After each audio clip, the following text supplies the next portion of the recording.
going to show you the traditional materials, and I'm also going to show you some other materials that you can use. So it looks like an awful lot of things, but don't panic, because we're just going to go through it slowly, and then you can decide what you want to invest in and what you don't want to invest in.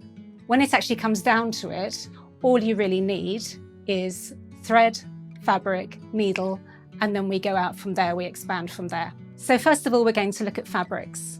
Now, the fabric that I use for my cross stitch is a canvas fabric. Secondly, we're going to look at threads, and I use wool for my projects. Your needles, it will depend what fabric and thread you're going to use. So I use tapestry needles for my canvas work. Depending on what sort of fabric you use, you may want to use a hoop to secure the fabric.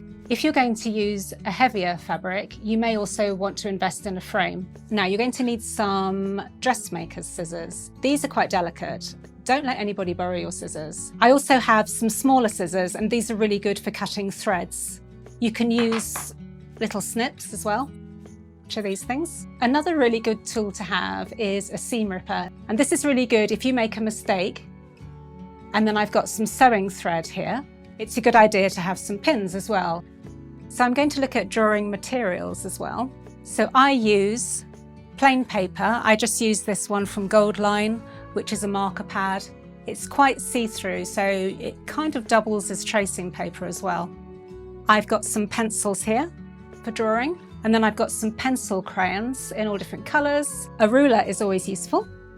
A compass, any kind of a shape that you want to draw around. If you're doing a lot of close work, then it is a good idea to wear reading glasses because you don't want a lot of eye strain. The other thing you can do is you can have a magnifying bar. I've got one here. When it does get dark, I tend to use a daylight bulb, and I've got one here. You can buy little clip-on ones like this.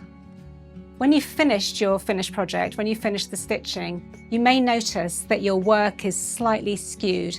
There are different ways of straightening it out, but what I tend to use is a blocking board, like so. So my overall advice would be, don't spend money until you absolutely have to, because there may be no need for it. There are all different ways of solving different problems.